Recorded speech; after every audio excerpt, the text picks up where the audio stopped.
Bien, l'événement numéro 1, avant de parler des Français, voulais-je dire, l'événement numéro 1, c'est bien sûr l'élimination dès le deuxième tour du tenant du titre.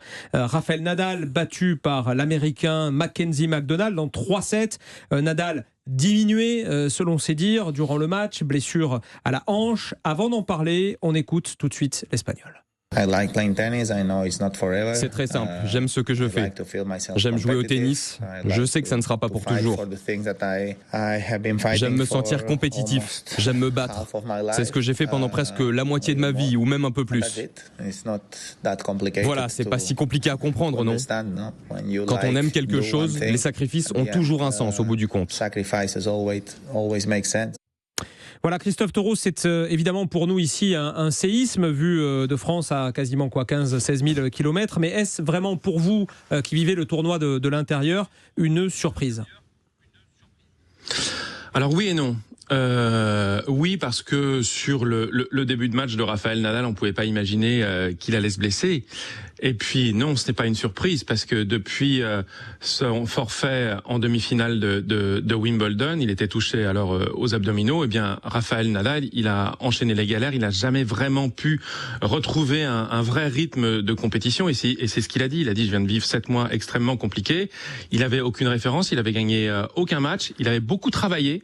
En arrivant très tôt à Melbourne, je l'ai même vu moi samedi s'entraîner vraiment extrêmement fort, une séance extrêmement intense, où d'ailleurs, je sais pas ce que ça valait, mais je l'ai vu se plaindre un petit peu de sa jambe, de son dos, avec Carlos Moya.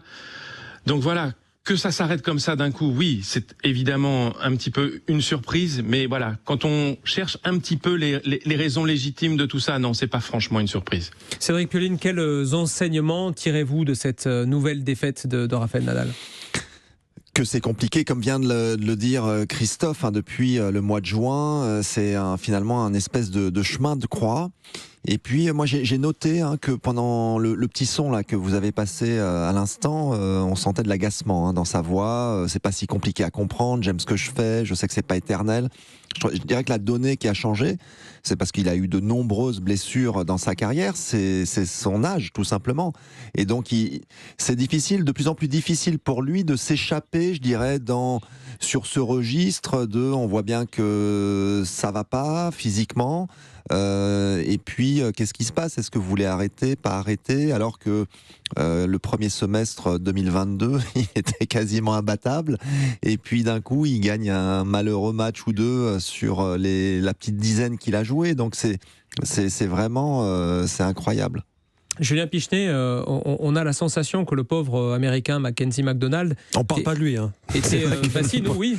Nous, là, à l'instant, qu'il était presque gêné, finalement, d'avoir renversé ce monument. Nadal qui ne se prive pas de dire en plus qu'il est diminué après ce match, qui rend un petit peu la victoire, j'allais dire...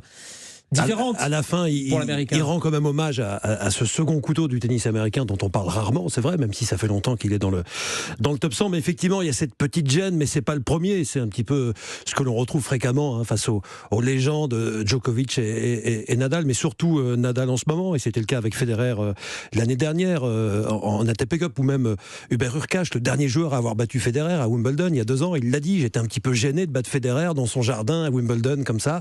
Et là, peut-être que Mackenzie McDonald est un petit peu gêné aussi, parce qu'il sait très bien que tout le public est pour Rafael Nadal, que ce sont des légendes absolues. Donc il y avait effectivement cette petite gêne, mais bon, c'est pas un drame, quoi. Il aurait pu exulter, il aurait pu se rouler par terre. Il y a quelques années, à l'époque de Cédric, ils se gênaient pas, les joueurs. Ça se faisait. Quand ils battaient les... Non, mais c'est aussi ce qu'ont amené les joueurs. Ouais. Voilà, ces 3 légendes, c'est vrai qu'on ose à peine les croiser du regard, on ose à peine les déranger, et encore moins les battre. Donc bon, ça c'est un petit peu remarquable ce matin. Cédric, ça diminue un peu la dimension de la victoire de McDonald, le fait que Nadal dise à la fin du match j'étais blessé? Non, écoutez, une victoire, c'est une victoire. Celui qui est passé au 3e tour, c'est l'Américain. Après, je pense que d'une part, c'est un mélange, je dirais, de respect, comme vient de le dire Julien. Et puis, oui, on n'arrive plus à y toucher. Et puis, en même temps, on sait très bien. Enfin, je pense que ce joueur, il sait très bien qu'un Nadal en pleine possession de ses moyens, probablement que... allez, peut-être s'il lui prend un set, le pousser un petit peu, mais... Il s'était joué à Roland Garros il y a quelques temps, et donc c'était voilà, pas le même match. Donc je crois que tout simplement, il en est conscient.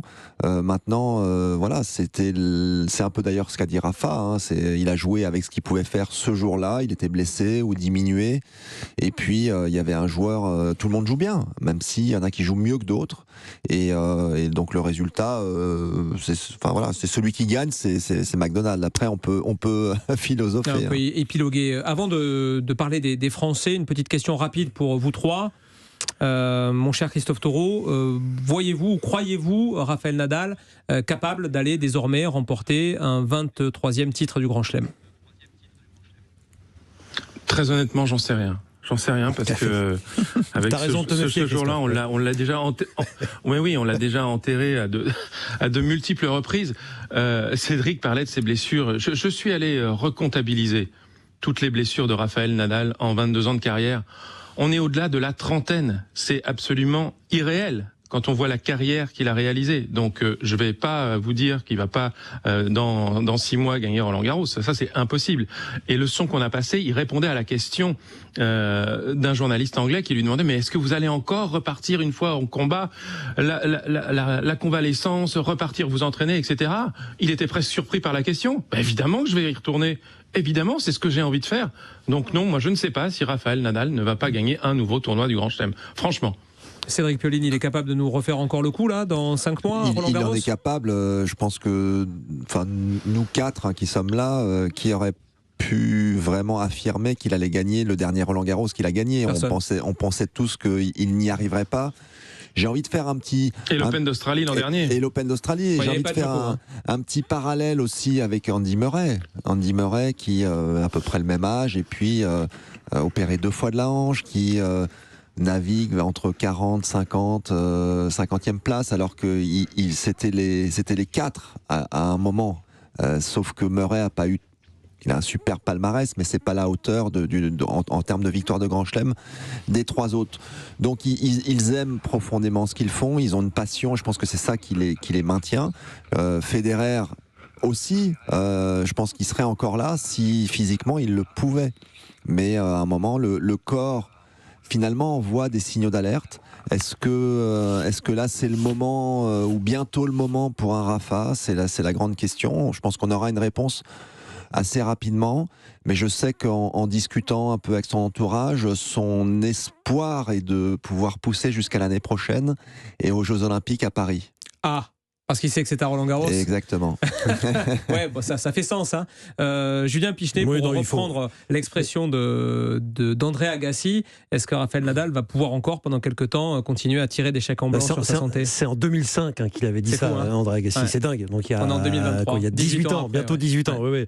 Non, mais vous me laissez 2 minutes. Je vais dans les archives d'Europe 1. Je vous fais une belle petite compile avec toutes les fois qu'on a enterré Rafael Nadal. Je pense que depuis 2009, sa défaite contre Söderling à Roland, déjà, on se demandait si c'était pas la fin. 2012, 2013, quand il arrête 6 mois, pareil. 2015, 2016, quand il gagne plus de gros titres sur terre battue, on l'enterrait encore. Mais il n'avait pas 37 ans. Il n'avait pas 37 ans, mais bon. En 2021, on l'a enterré encore. Il est revenu en début d'année dernière en faisant son meilleur début de saison. Là, de nouveau, on l'enterre. Bon, je crois qu'il faut arrêter. Il est possible qu'il fasse rien du tout avant Roland-Garros, qu'il arrive dans le gaz total, dans le flou total, dans le brouillard total, avec des nouveaux problèmes de santé, peut-être encore des problèmes au dos, au pied, peut-être qu'il viendra aveugle, mais ça n'empêchera pas de gagner une 15e fois. Parce qu'il est tellement maniaque qu'il ne pourra pas s'arrêter à 14. Il vaut mieux s'arrêter à 15, c'est plus carré.